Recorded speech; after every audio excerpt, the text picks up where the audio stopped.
இவங்க எல்லாம் சந்திக்கணும் அப்படிங்கிறதோட நோக்கம் வந்து ஒரு ஆகஸ்ட் 1 பாரதிய ஜனதா கட்சியின் சார்பா தமிழக பாரதிய ஜனதா கட்சியினுடைய தலைவர் மரியாதைக்குரிய அண்ணன் நயினார் நாகேந்திரன் அவர்களுடைய தலைமையில தஞ்சாவூர்ல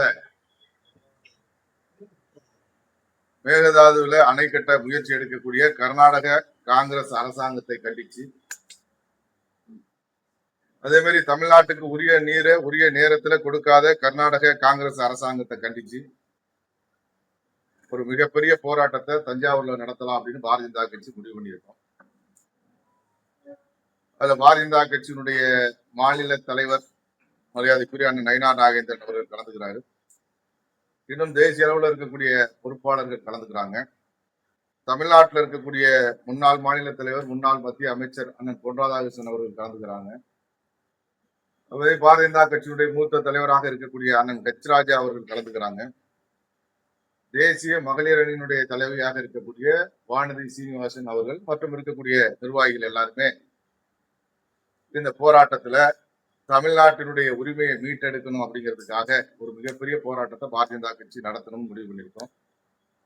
அதுக்கு டெல்டா பகுதியை சேர்ந்த விவசாயிகளுடைய பொதுமக்களுடைய ஆதரவு எங்களுக்கு இருக்கும் அப்படின்னு நம்புறோம். கண்டிப்பா இந்த போராட்டத்துல பல ஆயிரக்கணக்கான பேர் கலந்து கொள்ளக்கூடிய போராட்டமா, கர்நாடகாவில் ஆட்சி செய்யக்கூடிய காங்கிரஸ் அரசாங்கத்தினுடைய காதில் ஒலிக்கக்கூடிய ஒரு போராட்டமா இந்த போராட்டம் இருக்கும் அப்படின்னு நம்புறோம். மத்திய கல்வி அமைச்சர் வந்து ராஜினாமா பண்ணியிருக்காரு. ஒரு வார்த்தையை குறிப்பிட்டிருக்காரு, நாட்டின் இளைஞர்கள் வந்து தீய சக்திகளின் கையில் சிக்கிவிடக்கூடாதுன்றதுனால ராஜினாமா பண்ணியிருக்காரு. மரியாதைக்குரிய கல்வி அமைச்சர் தர்மேந்திர பிரதான் அவர்கள் தற்பொழுது சற்று நேரத்துக்கு முன்னாடி ராஜினாமா பண்ணியிருக்காரு. அவர் பண்ணும்பொழுது தெளிவா தன்னுடைய ராஜினாமா எந்த நோக்கத்துக்காக கொடுத்திருக்கோம் அப்படிங்கறத தெளிவா குறிப்பிட்டிருக்காரு.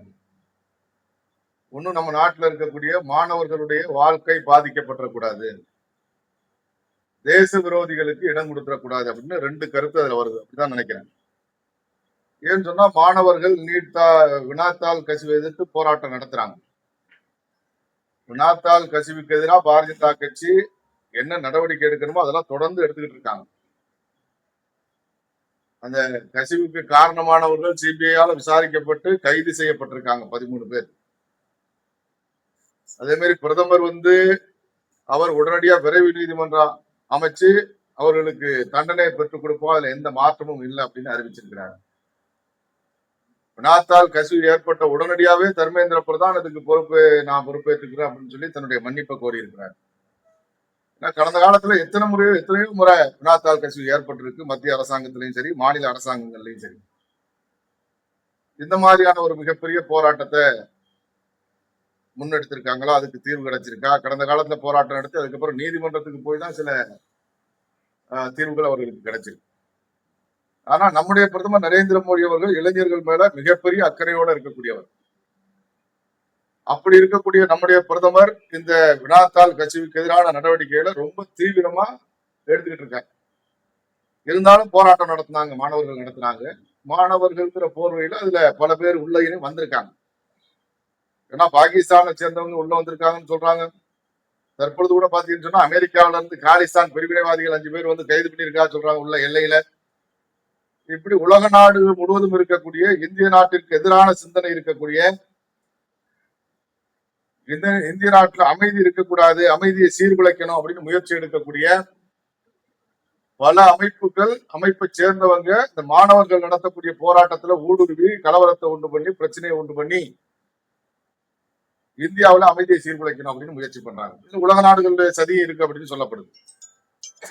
அதனால இந்த மாதிரி ஒரு வாய்ப்பை கொடுத்துடக்கூடாது.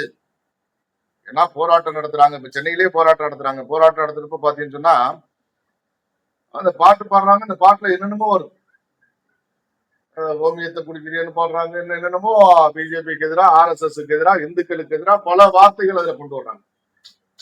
போராடுறது மாணவர்களுக்காக போராடுறாங்களா, இந்த வினாத்தாள் கசிஞ்சதுக்கு தீர்வு ஏற்படணும்னு போராடுறாங்களா, இல்ல இந்த மத்தியில இருக்கக்கூடிய அரசாங்கம் இருக்கக்கூடாது, இருந்தா இந்த நாட்டை சீர்குலைக்க முடியாது அப்படிங்கிற நோக்கத்துல பண்றாங்களா அப்படிங்கிறது தெரியல. மாணவர்கள் அவர்களுக்கு தீர்வு கிடைக்கணும்னு போராடுறாங்க.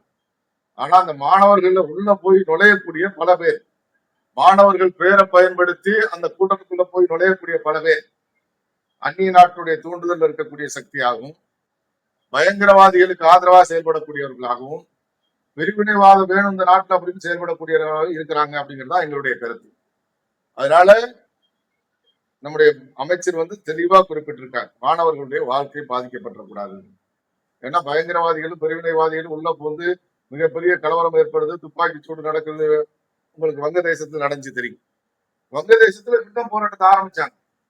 அந்த நாட்டினுடைய விடுதலைக்காக போராடியவங்களுக்கு, அந்த குடும்பத்தை சேர்ந்தவங்களுக்கு 30% இடஒதுக்கீடு கொடுத்தது அரசாங்கம். அந்த இடஒதுக்கீடை ரத்து பண்ணணும்னு தான் போராட்டத்தை ஆரம்பிச்சாங்க. ஆனா அரசாங்கம் அந்த இடஒதுக்கீடை ரத்து பண்ணதுக்கு பிறகு அங்க பாத்தீங்கன்னு சொன்னா, அதுக்கு பிறகு அங்க இருக்கக்கூடிய ஆட்சியாளர்கள் ஆட்சியை விட்டு இறங்கின அந்த போராட்டத்தை நடத்தி மிகப்பெரிய வன்முறை கலவரம் எல்லாம் நினைச்சு நம்ம எல்லாம் பார்த்தோம். இப்போ அதே மாதிரி இப்போ அமைச்சர் ராஜினாமா பண்ணாங்க, அமைச்சர் ராஜினாமா பண்ணிட்டாங்க. அதுக்கு பிறகு இந்த அமைப்பை சேர்ந்தவங்க கூட, காக்ரோச் ஜனதா பார்ட்டியை சேர்ந்தவங்க கூட, கரப்பான்பூச்சி ஜனதா கட்சியை சேர்ந்தவங்க கூட இப்ப என்ன சொல்றாங்க, அவங்க வைக்கக்கூடிய சில கோரிக்கைகள்ல நியாயம் இருக்கலாம். அதிகாரிகளை குறிப்பிட்டு இந்த அதிகாரிகள் மேல நடவடிக்கை எடுங்க, காவல்துறையும் துணை ராணுவமும் எங்கள்கிட்ட மன்னிப்பு கேட்கணும். இதெல்லாம் ஏற்புடையதா அப்படிங்கிறத பொதுமக்களும் மாணவர்களும் நீங்க யோசிச்சுப்பாங்க. மிகப்பெரிய வன்முறை நடக்குது, வாகனங்களை கொளுத்துறாங்க, வாகனங்களை உடைக்கிறாங்க, பத்திரிகையாளர்கள் மேல தாக்குதல் நடத்துறாங்க, காவலர்கள் மேல தாக்குதல் நடத்துறாங்க. அவ்வளவு நடந்ததுக்கு பிறகு காவல்துறை கையை கட்டிட்டு வேடிக்கை பார்க்கணும், இல்ல லேசா ஒரு லத்தி சார்ஜ் பண்ணிட்டாங்க, இல்ல வங்கதேசம் மாதிரி எதுவும் ஒன்றும் நடக்கல. ஏன்னா இருக்கக்கூடிய அரசாங்கம் ஜனநாயகத்துக்கு முக்கியத்துவம் கொடுக்கக்கூடிய அரசாங்கம் அப்படிங்கிறதுனால எந்த விதமான பெரிய கலவரங்களும் இல்லாம அதை கட்டுக்குள்ள கொண்டு வரதுக்கு லேசான தடியடி பண்ணாங்க.